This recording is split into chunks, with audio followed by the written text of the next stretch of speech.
Hello दोस्तों, कैसे हो आप सभी। स्वागत है आपका अपने यूट्यूब चैनल पर।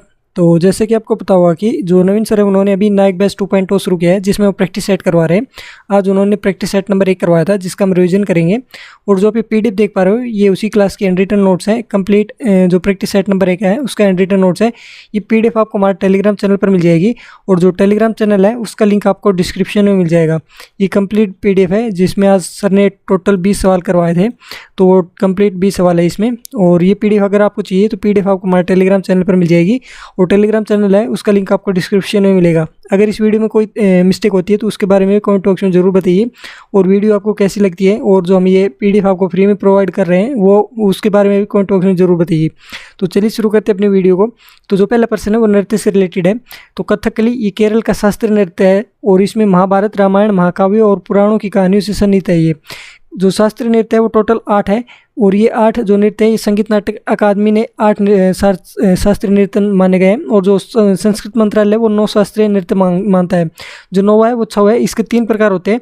पहला मयूरभंज छऊ जो कि उड़ीसा में किया जाता है, सरायकेला छऊ ये झारखंड में किया जाता है, पुरुलिया छऊ ये वेस्ट बंगाल में किया जाता है।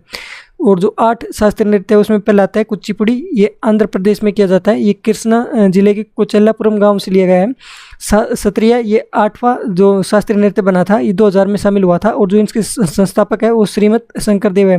ये 500 वर्ष पुराना है, यानी कि सबसे नया जो नृत्य है शास्त्रीय नृत्य वो सत्रिया है। मोहिनीअट्टम ये केरल में किया जाता है। कथकली ये भी केरल में किया जाता है। भरतनाट्यम ये तमिलनाडु में किया जाता है, ये सबसे पुराना है जो कि 2000 वर्ष पुराना माना जाता है। उड़ीसी ये उड़ीसा में किया जाता है। मणिपुरी मणिपुर में किया जाता है। कथक यूपी और नॉर्थ इंडिया में किया जाता है। कथकली इसमें जो नायक होता है उसे पांचा कहते हैं, खलनायक को काथी कहते हैं। इसमें टोटल 24 मुद्राएं होती है, और जो इसमें श्रृंगार होता है वो 5 प्रकार का होता है। इसमें जिस भाषा का प्रयोग किया जाता है वो मणिप्रवलम है। इसमें मलयालम और संस्कृत का मिश्रण होता है। जो मलयालम होती है केरल में बोली जाती है। प्रश्न 2 मुख्यालय से रिलेटेड है। संयुक्त राष्ट्र इसका मुख्यालय न्यूयॉर्क सिटी में है। जो पहला वर्ल्ड वॉर हुआ था जो कि 1914 से 18 तक चला था, इसके बाद एलओएन की स्थापना की थी, लीग ऑफ नेशन की, ताकि जो नेक्स्ट वर्ल्ड वॉर है वो ना हो। लेकिन ये जो इसकी स्थापना हुई थी ये 10 जनवरी 1920 को हुई थी। लेकिन जो दूसरा वर्ल्ड वॉर होता है वो 1939 से 45 तक होता है, जिसके बाद इसे बंद कर दिया जाता है, और यूएनओ की स्थापना होती है जो कि 24 अक्टूबर 1945 को हुई थी। इसमें टोटल 51 देशों ने साइन किया था यूएनओ को बनाने के लिए। जो 51वां देश था वो पोलैंड था जिसने इस पर साइन किए थे। वर्तमान में यूएन में 193 देश है। जो 193वां देश है वो साउथ सुडान है। जो यूएन है उसके टोटल 6 अंग है, जिनमें से 5 अंगों का जो हेडक्वार्टर वो न्यूयॉर्क में है। जो अंतर्राष्ट्रीय न्यायालय है इसका जो हेडक्वार्टर वो दी है नीदरलैंड में है। यूएन में जो भाषा है वो इंग्लिश और फ्रेंच, चीनी, रशियन, अरबी और स्पेनिश ये भाषाएं बोली जाती है। यूएन के जो चार्टर है उसमें टोटल 19 चैप्टर है और 111 आर्टिकल है। यूएन सुरक्षा परिषद में कुल देश 15 देश है, जिसमें 10 स्थायी होते हैं, 10 अस्थायी होते हैं और 5 स्थायी होते हैं। 5 जो स्थायी देश है उसमें अमेरिका, ब्रिटेन, चीन, रूस, फ्रांस ये सब स्थायी सदस्य हैं। अस्थायी सदस्य इसमें 2 वर्ष के लिए चुने जाते हैं। इंडिया इसमें 8 बार चुना गया है। पहली बार 1950 में चुना गया था। सबसे अधिक बार जापान 12 बार चुना गया है। 1 वर्ष में 5 देश चुने जाते हैं।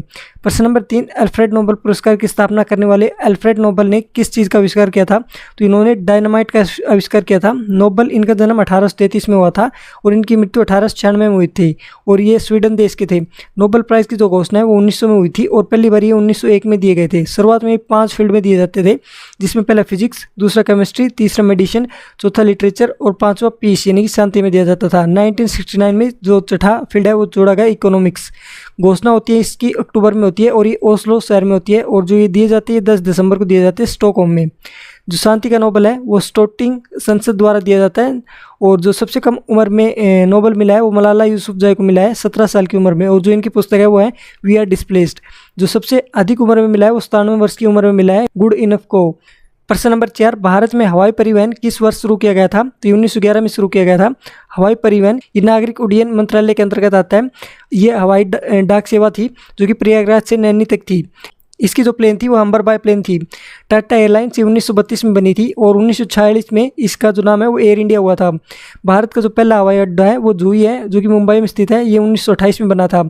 सबसे बिजी एयरपोर्ट ये इंदिरा गांधी एयरपोर्ट है, जो कि आपका नई दिल्ली में है। सबसे बड़ा एयरपोर्ट ये राजीव गांधी है, जो कि हैदराबाद में है। और 100वां एयरपोर्ट ये पाक्यांग है, जो कि सिक्किम स्थित है। सौर ऊर्जा से संचालित पहला जो कि विश्व में पहला है वो कोचीन में है, और ये पीपीपी मॉडल पर बना हुआ पहला जो एयरपोर्ट है। प्रश्न नंबर 5 जनगणना 2011 से रिलेटेड है। दशक के दौरान जनसंख्या वृद्धि तो ये 17.64% हुई है, जो कि 2001 से 2011 तक की जनसंख्या वृद्धि है। 1961 से और 71 तक ये जो वृद्धि हुई थी सबसे अधिक हुई थी, जो कि 24.80% थी।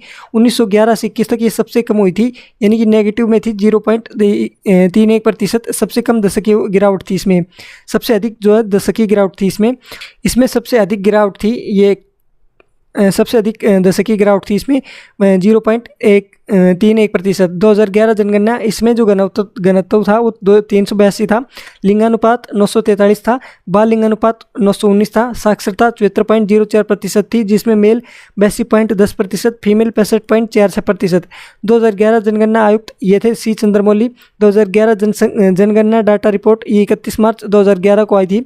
सबसे ज़्यादा जो जनसंख्या वो यूपी में और सबसे कम सिक्किम में। प्रश्न नंबर 6 फॉलो ऑन किस क्रिकेट प्रारूप से संबंधित है? तो ये टेस्ट मैच में यूज़ किया जाता है। T20 इसमें जो पावर प्ले होता है वो 6 ओवर का होता है और एक बॉलर जो ओवर फेंकता है वो 4 ओवर मैक्सिमम फेंक सकता है। ODI इसमें टोटल 50 ओवर होते हैं और जो एक बॉलर है वो मैक्सिमम 10 ओवर फेंक सकता है। DLS ये होता है डेकवर्थ लुईस सिस्टम। ये 1997 में शुरू हुआ था और पहली बार जिम्बाब्वे वर्सेस इंग्लैंड के मैच में शुरू किया गया था। DLS ये टेस्ट में नहीं होता है। जो DRS है उसका मतलब होता है डिसीजन रिव्यू सिस्टम, जो कि 2008 में शुरू हुआ था और पहली बार ये इंडिया वर्सेस श्रीलंका का जो मैच है उसमें यूज़ किया गया था। आउट होने वाला जो पहले खिलाड़ी था वो वीरेंद्र सहवाग था, इसके कारण जो आउट हुआ था DRS के कारण। पहला ODI कप्तान अजित वाडेकर है। टेस्ट मैच ये 5 दिन का होता है, जिसमें कि 90 ओवर एक दिन में होते हैं। इसमें जो लंच टाइम होता है 40 मिनट का होता है। टी ब्रेक 20 मिनट का होता है। इनिंग ब्रेक ये 10 मिनट का होता है। ODI इसमें जो इनिंग ब्रेक होता है वो 40 मिनट का होता है और जो T20 है इसमें जो इनिंग ब्रेक होता है वो 10 मिनट का होता है।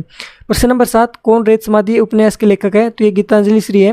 जो इसका इंग्लिश ट्रांसलेशन किया था वो डेजी रॉकवेल ने किया था। 2022 का जो बुकर इंटरनेशनल अवार्ड है वो इन्हें मिला था, गीतांजलि श्री को। बुकर इंटरनेशनल ये 2005 में शुरू हुआ था। बुकर अवार्ड या फिर मेन बुकर ये 1969 में शुरू हुआ था। इनकी जो पुस्तक है गीतांजलि श्री, उनकी पुस्तक एक है टीरोइट बुक और the empty space. Jhumpa Lahiri इनकी है whereabouts, interpreter of maladies, the lowland और द नेमसेक। प्रश्न नंबर 8 गवर्नर जनरल का पद पहली बार किस अधिनियम के अंतर्गत बनाया गया था? तो 1773 के रेगुलेटिंग अधिनियम जो है उसके तहत बनाया गया था। बंगाल का गवर्नर ये बना था क्लाइव। बंगाल का पहला गवर्नर जनरल हेस्टिंग बना था। भारत का जो पहला गवर्नर जनरल था वो बेंटिंग बना था 1833 के एक्ट से। भारत का पहला वाइसराय कैनिंग बना था 1858 के एक्ट से। कोलकाता में जो सुप्रीम कोर्ट आया था ये आया था आपका 1773 के जो रेगुलेटिंग एक्ट है उससे, ये 1774 में बना था। जो चीफ जस्टिस था एलिजा एम्पे था। जो 3 अदर जस्टिस थे उसमें चैम्बर्स, लिमेस्टर और हाइड था। ये रेगुलेटिंग एक्ट जो पेश हुआ था वो 18 मई 1773 को पेश हुआ था, जो कि फेडरिक नॉर्थ ने पेश किया था। पिट्स एक्ट ये 1784 में आया था। इसमें 2 संस्था बनाई गई थी, एक तो BOD और एक BOC।